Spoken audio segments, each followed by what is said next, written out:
Саламатсызбы? Биздин каналга катталып, акыркы жаңылыктардан кабардар болуңуздар. Садыр Жапаров Эмомали Рахмандын төрагалык алдында өтүүчү жыйынга катышат. Садыр Жапаров 23 августта Жааматтык коопсуздук келишим жөнүндө уюмунун Жааматтык коопсуздук кеңешинин кезексиз сессиясына видеоконференция форматында катышат. Президенттин басма сөз кызматы билдиргендей, Афганистанда кырдаал жана ЖККга мүчө мамлекеттердин коопсуздугуна таасири, ошондой эле чек ара аралык чакырык жана коркунучтарга биргелешкен натыйжалуу реакция кылуу талкууланат. Сессия Тажикстан Республикасынын президенти Эмомали Рахмандын төрагалык алдында өтөт. Иш-чарага Беларусь Республикасынын президенти Александр Лукашенко, Казакстан Республикасынын президенти Касым-Жомарт Токаев, Россия Федерациясынын президенти Владимир Путин, Армения Республикасынын премьер-министри Никол Пашинян, ошондой эле ЖККнын башкы катчысы Станислав Зас катышаары күтүлөт. Кыргыз-тажик чек арачылары Головнойдогу жер казуу боюнча сүйлөшүүдө. 22 августта Кыргызстан менен Тажикстандын чек арасындагы Головной тилкесинде тажик тарап эртең мененки саат 11:15 чамасында жер казууну улантып, казылган траншеяларга цемент куя баштаган. Азыркы тапта эки өлкөнүн чек арачылары маселени чечүү боюнча сүйлөшүү жүргүзүп жатат. Абал тынч. Бул тууралуу улуттук коопсуздук боюнча мамлекеттик комитетке караштуу чек ара кызматы кабарлады. Кыргызстандын чек ара кызматы 21 августта Головной тилкесинде тажик тарап жер каза баштаганда бул ишти токтотуу тууралуу эскертүү берген. Кечке маал жер казууну токтотушкан, бирок 22 августта казылган чуңкурду цемент менен бекемдөө уланган.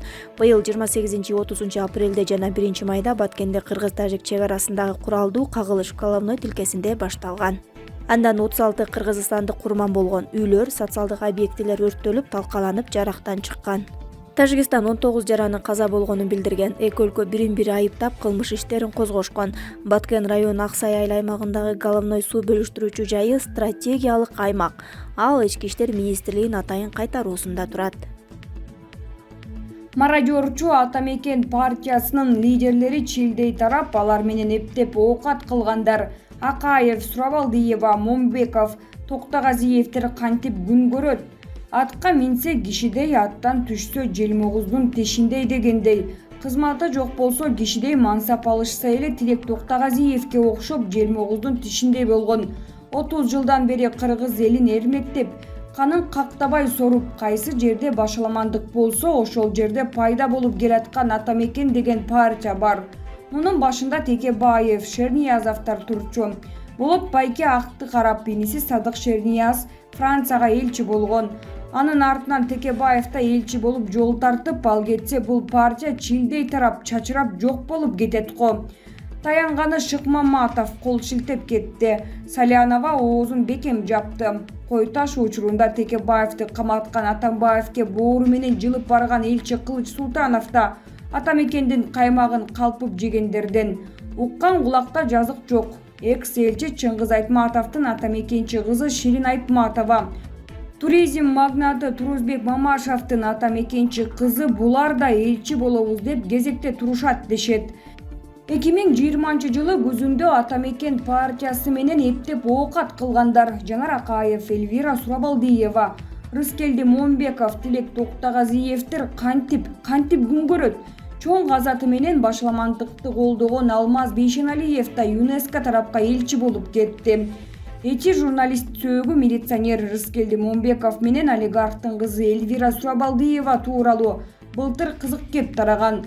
Рыскелди Момбеков менен бир партада чогуу олтурган журналист, ошондуктан анын бабник эмес экенин билем.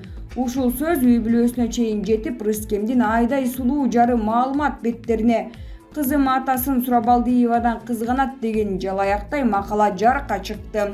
Атамекен партиясы даңазалана турган жагдай 2010 жылы бийликти алган соң Атамекенчи Раякан Төлөгөнов баш, Туратбек Мадылбеков төш болуп мародерчулук кылышкан. Атамбаев свежий президент кезинде өкмөт башчысы Өмүрбек Бабанов, ички иштер министри Зарылбек Рысалиев аркылуу мародерчу каракчыларга каршы күрөшкөн. 2010 жылдын 7 апрелинде бийликке убактылуу өкмөт келишип, Бишкек Кыргызстан башаламандыкка айланат. Атамекен партиясынан Раякан Төлөгөнов сыяктуу тойбоз мародерчулар кымбат баалуу буюмдарды мындай коелу кийим кечеге чейин кол салышып, машиналап ташып кеткени боюнча тартып алган видео менен далилдеп беришкен.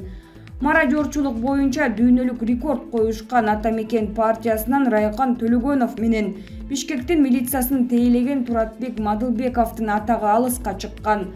Бул мекенчил патриоттор мекенибиздеги стабилдүүлүк үчүн күрөшпөй, ушундай оор кырдаалдарда башаламандыктан пайдаланып Бишкекти тоноого өтөт. Кыргыз Республикасынын кылмыш жаза кодексинде мародерчуларга кандай айып коюлаарын ким билет? Кытайда мародерчуларды чекеге атып салат. Мародерчулукка каршы бийликтин бир этапта күрөшкөнүнүн пайдасы тийдиби? Же Райкан Төлөгөнов мародерчулук кылгандан коркуп калдыбы? 2020-жылы октябрдагы башаламандыкта мародерчулук болгон жок. Экс-президент Атамбаевдин 6 жыл бийлиги учурда Кытайга карыз көбөйүп, иш жылытаарлык иш бүтүрбөсө да, мародерчуларга каршы күрөшүү президенттик шайлоо учурунда пиар болсо да, элдин мүдөөсүндөгү ой болгон. 2015-жылы парламенттик шайлоого аттанганда трибунага чыгып алып, кумтөрдү улутташтырышыбыз керек деп бакырып жатканда Текебаев болгон. 2012-жылы кумтөр маселесин 4 ай изилденип көтөрүлүп чыккан. Муну алып чыккандар парламентке токтомдун долбоорун алып чыгышкан. Ошондо добуш берер күнү Текебаев бүт командасы менен добуш бербей чыгып кетип калган. Залда 4 эле депутаты калып добуш берген. Анын экөөсү комиссияда иштеген болчу. Алардын добуш бербеске айласы жок болчу. Эгер Текебаев колдоп койгондо бул токтом өтүп кетмек. Андан кийин 2015-жылы парламенттик шайлоого аттанганда трибунага чыгып алып, кумтөрдү улутташтырышыбыз керек деп бакырып жүрдү. 3 жыл мурун эмнеге добуш бербей койду анда? Бул деген арам ойлуу саясат. Президенттикке талапкерлердин бири Жогорку кеңештин депутаты Өмүрбек Текебаевдин ишкер Маевскийден Мегаком иши боюнча $1 миллион алганын бүт депутаттар билет. Керек болсо тастыктап бере турчу адамдар да бар экенин билдирген.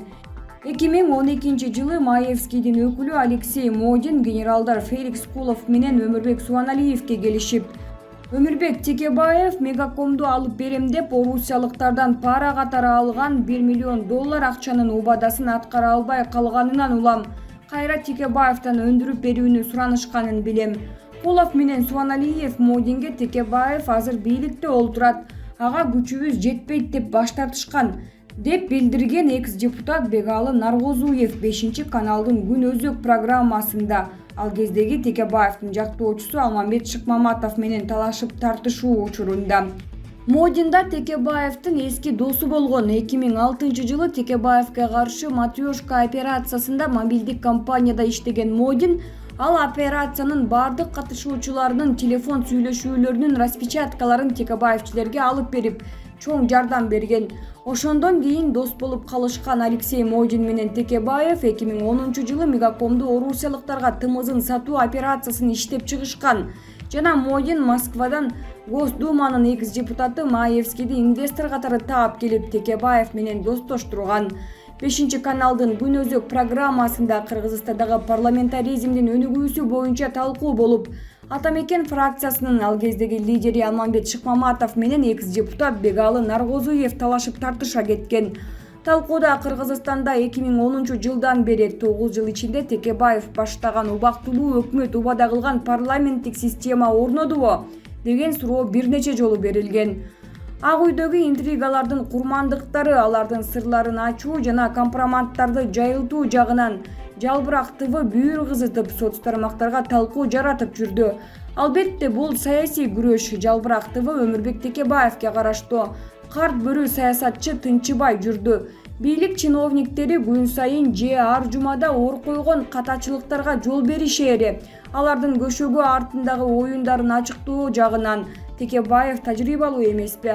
Азыркы бийликти буйдалтып, бийликти жардан ары түртүү үчүн Атамекендин лидери тынбай иштемек. Бирок эми башка жолду тандап элчи болуп кетсе, Атамекенди ким карайт? Булак Назар Ньюс чекиткейи. Германия өзгөчө тышкы саясий кырдаалга байланыштуу Өзбекстандын жарандарына виза берүүнү токтотту. Германиянын Өзбекстандагы элчилиги виза берүүнү токтотконун жарыялады. Бул тууралуу Германиянын Ташкенттеги элчилигинин баракчасында жазылган. Учурдагы өзгөчө тышкы саясий кырдаалга байланыштуу Ташкенттеги элчиликтин виза бөлүмү кийинки билдирүүгө чейин жабык болот. Ташкенттеги Германиянын элчилигине айрыкча виза алуу үчүн болгон жолугушуулар дароо эле жокко чыгарылды деп айтылат билдирүүдө. Учурда Германия өз жарандарын жана оогандарды Кабулдан Өзбекстан аркылуу эвакуациялоо операциясын жүргүзүүдө. Бундсевердин аскердик учактары Афганистандан Ташкентке учат. Ташкенттен эвакуациялангандар Германияга учат. Эске салсак, 15 августта Афганистандын президенти Ашраф Гани отставкасын жарыялап өлкөдөн чыгып кеткен. Ага уда Афганистандагы баардык көзөмөл өткөрүү пункттарды Талибан кыймылы көзөмөлгө ала баштаган. Панджшер провинциясында буктурмада 300 талибан өлтүрүлдү. Ооганстанда талибандардын карамагына өтпөгөн жалгыз Панджшер провинциясында Ахмад Масуд жана Амрула Салехтин аскерлери 300 талибанды жок кылды. Бул тууралуу BBC'нин Ооганстандагы журналисти билдирген. Маалыматка ылайык, талибандар Панджшер провинциясын талибандардын карамагына өткөрүү үчүн миңдеген аскерлерин жөнөткөн. Бирок аймакка кирерде талибандар буктурмага туш келип, 300 аскеринен айрылган. Эскерте кетсек, 22 августта Панджшер провинциясы талибандардын карамагына өтпөгөн жалгыз провинция.